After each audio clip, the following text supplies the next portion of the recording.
आज पंजाब जिला पठानकोट के गांव कोलिया में बाढ़ग्रस्त इलाके का जायजा लेने पहुंचे केंद्रीय विज्ञान प्रतियोगी मंत्री और पृथ्वी विज्ञान मंत्री जितेंद्र सिंह राणा ने पठानकोट जिले के विधानसभा क्षेत्र के गांव कोलिया के आसपास के गांव का दौरा किया और लोगों से मुलाकात की और उन्हें हर संभव सहायता पहुंचाने का वादा किया। इस मौके पर उन्होंने दरिया पर बन रहे बंद का जायजा लिया और आसपास रहते लोगों से मुलाकात की और जितना भी नुकसान है केंद्र की तरफ से सभी को मुआवजा देने की बात की। और उन्होंने बताया कि माननीय प्रधानमंत्री नरेंद्र मोदी भी इस बात के लिए चिंतित है। उन्होंने डीसी पठानकोट को आदेश दिए कि लोगों तक हर संभव सहायता पहुंचाई जाए और उनकी सीधी रिपोर्ट मुझे भेजी जाए। केंद्रीय मंत्री ने लोगों को आश्वासन दिलवाया कि मोदी सरकार हर समय उनके साथ खड़ी है और समय समय पर जैसी भी सहायता होगी बाढ़ग्रस्त इलाकों में हर संभव प्रयास से लोगों की सहायता की जाएगी।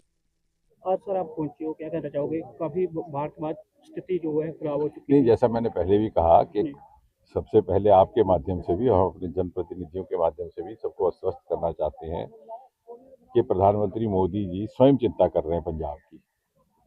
डे टू डे बेसिस उनके पास मॉनिटरिंग हो रही है, वो ब्रीफिंग ले रहे हैं और हमारी उन्होंने ड्यूटियां लगाई हैं। यहाँ पर रोज केंद्र के मंत्री भी आ रहे हैं, दूसरी टीम्स भी आ रही है। मैंने स्वयं पंजाब के 23 जिलों के डीसी के साथ अभी परसों भी वर्चुअल मीटिंग की और रोज शाम को उनसे हम ब्यौरा भी लेते हैं 23 से। और यहाँ तो हम पठानकोट आए हैं तो यहाँ उपल जी हमारे नौजवान डीसी हमारे हमरा है। किसी भी तरह की अब जो जान का नुकसान हुआ उसकी तो कोई भरपाई कर नहीं सकता, उसकी तो कोई कीमत है नहीं। और वो जिसका नुकसान हुआ है उसको उसके लिए तो कोई किसी तरह की कॉम्पनसेशन संभव नहीं है।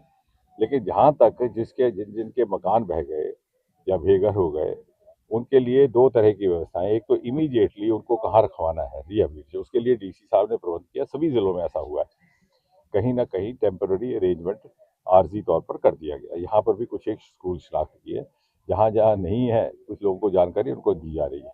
और ये भी उनको आपने समझाना है, करना कि उनको कोई वहाँ से हटाएगा नहीं जब तक कि मुस्तकिल कोई विकल्प नहीं होता। अगर कोई ऐसी बात आपके ध्यान में आए तो आप हमारे ध्यान में डालिए, हमारे जनप्रतिनिधियों के ध्यान में डालिए। डीसी साहब हमसे संपर्क करेंगे, रोज इनसे बात हो रही है। ये हमें व्हाट्सएप में हमने ग्रुप बनाया, उसमें हमें अपना रोज का रोज जो इनकी दिक्कतें हैं उसके बारे में और जो जो काम हुआ उसके बारे में जानकारी देते हैं। और जहाँ जहाँ जमीन बह गई है वो दूसरी जमीन की शिनाख्त करनी पड़ेगी, उसमें आपकी हमें सहयोग की आवश्यकता होगी। क्योंकि कई बार क्या होता है कि जो 25, 30, 40 बरस से जहाँ कोई रह रहे हो परिवार, उनका वो मन जुड़ जाता है, वो वहाँ से हटने के लिए इतनी आसानी से तैयार नहीं होते। लेकिन अब जो ये आपदा आई है उसके बाद अब हमें समझ आया कि यहाँ पर कुछ एक वल्नरेबल पॉइंट्स हुए। और दूसरा ये कि कहीं कहीं ये ना रहे कि भाई जो अभी रिकंस्ट्रक्शन होगी उसमें कमी रह जाएगी, बल्कि पहले से बेहतर होगी। अब मिसाल के तौर पे यहाँ पिछले बांध था ये जो सिर्फ 10-15 मीटर हाई था, अब ये बह गया तो अगली बार जो बनाया जाएगा तो इस 25-30 मीटर तक जाएंगे। ऊंचाई बड़ी करेंगे, चौड़ाई भी करेंगे, जहाँ जरूरत होगी पिलर भी लगाएंगे ताकि फिर से ये आपदा आए तो उस तरह का उस कदर उस मात्रा में नुकसान ना हो। और इसलिए मैं समझता हूँ कि जब प्रधानमंत्री स्वयं संज्ञान लिए हुए हैं तो किसी को कोई चिंता करने की जरूरत नहीं है। परसों राहुल गांधी जी आए थे, उसने कहा था कि मोदी जी ने जो दौरा किया, हवाई दौरा किया, हमें नहीं जाने दिया जा रहा। कैसे देखते हो इस फैसले को? नहीं, ऐसा कोई नहीं है, वो भी तो घूम ही रहे हैं।